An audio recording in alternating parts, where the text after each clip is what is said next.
Many of us tend to dwell in idealism. As marriage partners, we think that a marriage should never be marred by unhappy moments. Marital tensions should never come our way. The husband should always remain the sweetest creature on earth, and the wife should always remain thankful to her husband. These are expectations all married couples espouse. But the stark truth is bitter and sour. Husbands are not sweet all the time, and wives are not thankful all the time. Husbands are dictatorial and bitter, and wives unthankful and quarrelsome most of the time. Clashes between the spouses become a routine. Wives at times are so helpless that the only reason for them to put up with their husbands is the children. Those who are not helpless and can become financially independent often take the ultimate step of seeking divorce. More than ever before, today the institution of marriage is on trial, and people are questioning the utility of getting married in the first place. To them, it brings more misery, suffering, and despair than one can imagine. What then must be done? The first step, perhaps, is to realize the fact that it is next to impossible that a marriage can be clash-free. Even spouses having the same interests and views cannot avoid quarrels and disputes.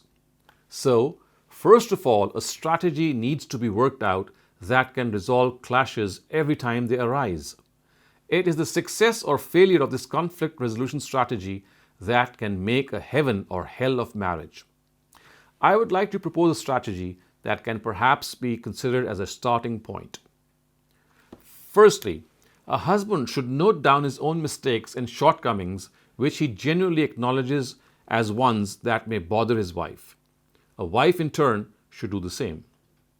Second, a husband and wife should then note down each other's mistakes and shortcomings not covered in the first list.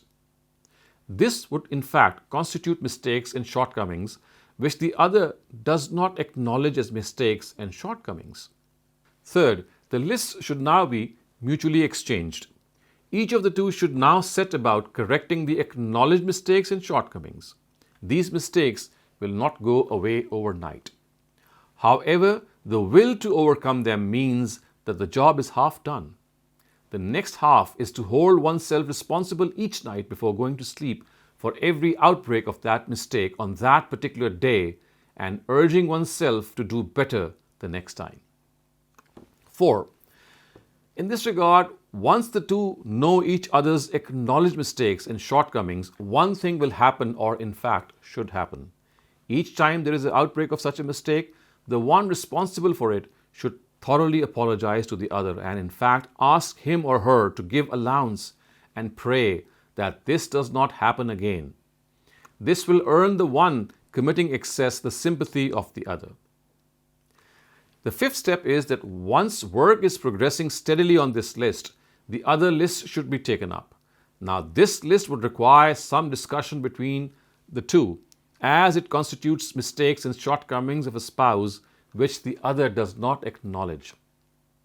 If the difference of opinion continues, it is best that both realize that they will keep discussing the differences at opportune moments and at the same time try to put up with one another's shortcomings with patience and sympathy. Sixth, besides the two lists just mentioned, a husband and wife should also make a third list. Each one should note down the qualities of the other. This list may also be exchanged. This will boost the confidence of both because of acknowledgement of the qualities of one another.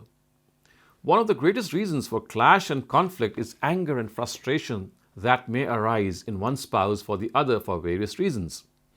It is here that the utility of this third list lies.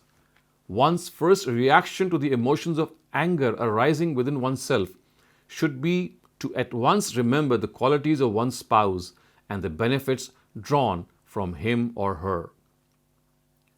These are suggestions that may help in improving marital ties and in understanding that the best way for peaceful coexistence and earning the respect of a marriage partner is to forgive and forget as far as possible. For this, we should remember that God graciously forgives us, and we should in turn graciously forgive our offenders.